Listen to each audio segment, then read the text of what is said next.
नमस्कार दोस्तों, आसान राह में आपका बहुत बहुत स्वागत है। मैं हूं अपर्णा।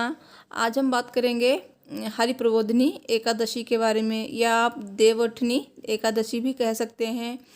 तो ये एकादशी कार्तिक मास की शुक्ल पक्ष की एकादशी को मनाई जाती है और इस दिन तुलसी विवाह भी होता है भगवान विष्णु के साथ। इस बार देवउठनी एकादशी 25 नवंबर को मनाई जाएगी। तो तुलसी विवाह क्यों होता है इस दिन, और क्यों तुलसी माता को इतनी महत्ता मिली है, और क्यों हम पूजा करते हैं तुलसी माँ की, तो आज हम ये सब जानेंगे। तो चलिए देखते हैं, वीडियो शुरू करते हैं। तो दोस्तों, हिंदू धर्म में तुलसी माँ को बहुत ही ज़्यादा महत्व दिया जाता है। तुलसी माँ को पूजा जाता है और भगवान विष्णु के लिए जो हम भोग लगाते हैं शालिग्राम जी को, या फिर भगवान विष्णु को, या कृष्ण जी को, तो भोग में तुलसी दल डाला जाता है।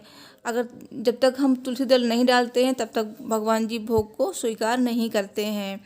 तो कौन है तुलसी और क्यों तुलसी माँ को इतनी महत्ता मिली है, तो आज हम ये सब जानेंगे।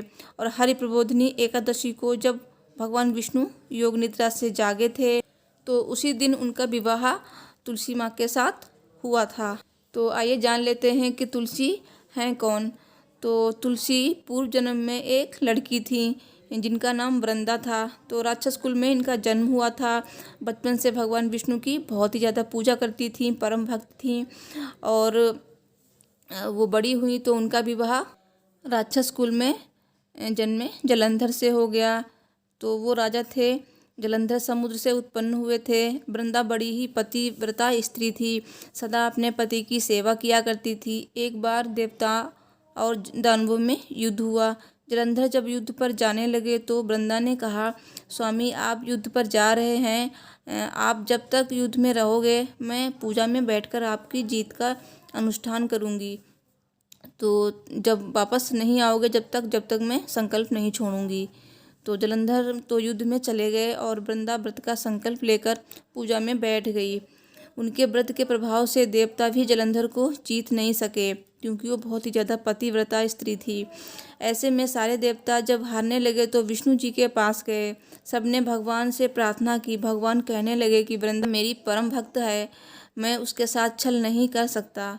इस पर देवता बोले, भगवान दूसरा कोई उपाय भी नहीं है, अब आप ही हमारी मदद कर सकते हैं। इस पर भगवान ने जलंधर का ही रूप रखा और वृंदा के महल में पहुंच गए। वृंदा ने जैसे ही अपने पति को देखा वो तुरंत पूजा से उठ गई और उनके चरणों को छू लिया।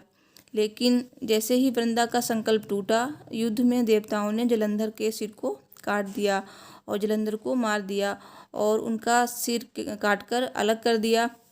जलंधर का सिर वृंदा के महल में गिरा। वृंदा ने जब देखा कि मेरे पति का सिर तो कटा पड़ा है, तो फिर जो मेरे सामने खड़े हैं वे कौन हैं। वृंदा ने पूछा, आप कौन हो जिसका स्पर्श मैंने किया। तो जब भगवान अपने रूप में आ गए पर वे कुछ ना बोल सके। वृंदा सारी बात समझ गई। उन्होंने भगवान को श्राप दे दिया कि आप पत्थर के हो जाओ, और भगवान तुरंत पत्थर के हो गए। सभी देवता हाहाकार करने लगे। लक्ष्मी जी भी रोने लगी और प्रार्थना करने लगी।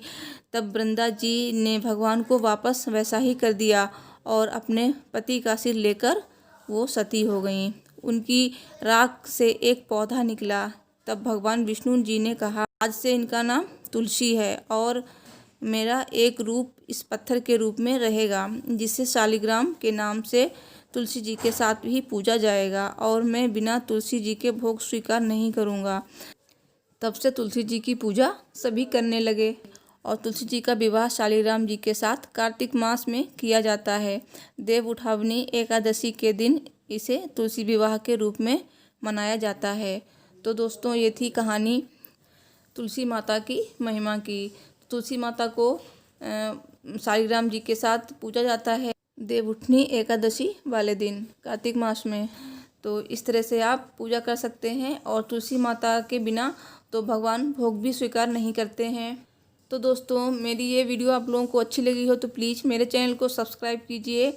सब्सक्राइब के बाद बेल को भी प्रेस कीजिए, ताकि आपको मेरे नई वीडियो की नोटिफिकेशन मिले और आप मेरे वीडियो देख सकें। और कमेंट में ओम नमो भगवते वासुदेवाय लिखना ना भूलें। तो मिलती हूँ एक और ऐसी ही नई वीडियो के साथ। Thanks for watching.